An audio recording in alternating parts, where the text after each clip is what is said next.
Hello students. तो आज हम लोग स्टार्ट करेंगे बहुत इंपॉर्टेंट टॉपिक रॉबर्ट्स लॉ।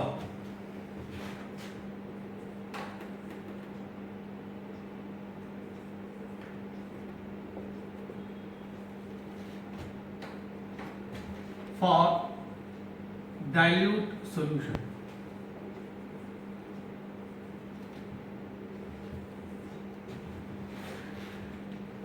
लेकिन रॉबर्ट्स लॉ स्टार्ट करने से पहले कुछ चीजें हम लोग को रिमाइंड करनी पड़ेंगी। सबसे पहले हम लोग रिमाइंड करते हैं वेपर प्रेशर ऑफ लिक्विड। याद कीजिए, हम लोग क्लास 11 में पढ़े हैं vapour pressure of liquid. The pressure of vapour of liquid at equilibrium, that is called vapour pressure after evaporation in a closed system.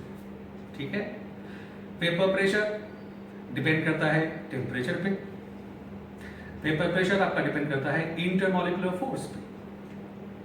इस चैप्टर में इंटरमॉलिक्यूलर फोर्स का बहुत इंपॉर्टेंस है। आप जानते हैं जिस लिक्विड का इंटरमॉलिक्यूलर फोर्स वीक है उसका वेपर प्रेशर हाई हो, क्योंकि उसमें वेपर्स अधिक बनेंगे। और जिस लिक्विड में इंटरमॉलिक्यूलर फोर्स वीक होगा, स्ट्रांग होगा, उसमें वेपर प्रेशर कम होगा, क्योंकि वेपर्स कम बनेंगे। ठीक है, और टेम्परेचर से आप जानते ही हैं, with increase in temperature rate of evaporation increases, तो वेपर प्रेशर इंक्रीजेस। यहाँ पे इंटरमॉलिक्यूलर फोर्स फैक्टर हम लोग को याद रखना है थ्रू आउट। अब हम उस लिक्विड को सॉल्यूशन बनाएंगे, उसमें डिसॉल्व करेंगे सॉल्यूट। तो सॉल्यूट हम यहाँ टू टाइप्स के लेते हैं, volatile solute and non volatile solute. तो पहले इन दोनों का मीनिंग समझिए। वोलेटाइल सॉल्यूट मतलब ऐसा सॉल्यूट जो इवेपोरेट होता है, जिसके वेपर्स बनते हैं। सारे लिक्विड्स वोलेटाइल हैं, कुछ सॉलिड्स भी वोलेटाइल हैं, जैसे कैम्फर है, आयोडीन है, नेफ्थलीन है, फेनॉल है। एंड नॉन वोलेटाइल सॉल्यूट मतलब जो इवेपोरेट नहीं होते, इसके वेपर्स नहीं बनते, जैसे सुक्रोज है, ग्लूकोज है, फ्रक्टोज है, इथिलीन ग्लाइकॉल है, यूरिया है, और जो आपके सॉल्ट्स हैं, आयनिक कंपाउंड्स, ये सब के सब नॉन वोलेटाइल सॉल्यूट है। दोनों मीनिंग समझ में आ गया, volatile solute and non volatile solute. जब भी हम सॉल्यूशन बनाएंगे लिक्विड सॉल्वेंट के साथ, तो इन दो में से कोई एक टाइप का सॉल्यूट होगा, आइदर वोलेटाइल सॉल्यूट और नॉन वोलेटाइल सॉल्यूट। ठीक है, फर्स्ट बात करते हैं ऐसे सॉल्यूशन की जिसमें नॉन वोलेटाइल सॉल्यूट है। ठीक है, जब सॉल्यूट नॉन वोलेटाइल होगा तो जाहिर है कि उस केस में सरफेस पर जो पार्टिकल्स प्रेजेंट होंगे, इसमें सॉल्यूट भी होंगे और सॉल्वेंट भी होंगे। मान लीजिए कि ये सॉल्वेंट है, इवेपोरेट हुआ, ये सॉल्वेंट है, इवेपोरेट हुआ, ये सॉल्वेंट है, इवेपोरेट हुआ, ये सॉल्वेंट है, इवेपोरेट हुआ। लेकिन ये दोनों सॉल्यूट हैं, तो ये इवेपोरेट नहीं होंगे। इससे क्या होगा? इससे ये होगा जो वेपर्स हैं वो कम बनेंगे, सिर्फ सॉल्वेंट के वेपर्स बनेंगे। और जब सिर्फ सॉल्वेंट के वेपर्स बनेंगे तो वेपर प्रेशर सिर्फ और सिर्फ सॉल्वेंट का होगा, सॉल्यूट का नहीं होगा। अब इसकी तुलना, इसको कंपेयर अगर हम प्योर सॉल्वेंट से करें, जब ये प्योर लिक्विड था, मतलब इसमें सॉल्यूट नहीं मिला हुआ था, उस कंडीशन में तो सबके सब सॉल्वेंट थे, तो सारे वेपर्स बन रहे थे। लेकिन अभी क्या हो गया देखो, अब इसमें सॉल्यूट पार्टिकल्स भी आ गए, तो इससे क्या होगा? वेपर प्रेशर घट जाएगा, क्योंकि वेपर्स कम बनेंगे in comparison to pure solvent. That means the solution containing non volatile solute has less pressure, vapour pressure than that of pure solvent. This is called lowering of vapor pressure in presence of non-volatile solute. अब इसका दूसरा case है, जब solute solvent दोनों volatile है, दोनों liquid है, mixable liquids. उस केस में जब हम सॉल्यूशन बनाएंगे तो जितने भी पार्टिकल्स हैं सरफेस पर, चाहे वो सोल्यूट के हो या सॉल्वेंट के हो, ये सब के सब वोलेटाइल है, तो सारे वेपर्स बनेंगे।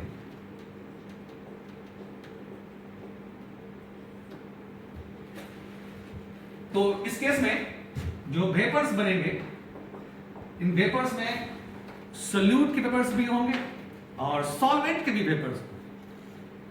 मतलब ये वेपर का मिक्सचर हो गया, vapour of solute, vapour of solvent, तो गैसियस मिक्सचर हो गया। और जब भी गैसियस मिक्सचर हो जाता है तो हम लोग फिर पार्शियल प्रेशर टर्म यूज करते हैं, इंडिविजुअल प्रेशर के लिए करते हैं। तो यहां भी हम टर्म यूज करेंगे partial vapour pressure of solute, partial vapour pressure of solvent, ठीक है। और इन दोनों पार्शियल प्रेशर वेपर प्रेशर्स को ऐड कर देंगे टोटल, तो आपको मिल जाएगा total vapour pressure of solution, ठीक है। बिल्कुल दोनों केस समझ में आ गया। इस केस में जब सोल्यूट नॉन वोलेटाइल है तो सिर्फ सॉल्वेंट के वेपर है, और जब सोल्यूट सॉल्वेंट दोनों वोलेटाइल है, दोनों लिक्विड हैं, तो दोनों के वेपर प्रेशर्स हैं, पार्शियल वेपर प्रेशर सोल्यूट का, पार्शियल प्रेशर सॉल्वेंट का। दोनों में डिफरेंस समझ में आ गया। इसी दोनों के डिफरेंस पे आपका रॉड्स लॉ है।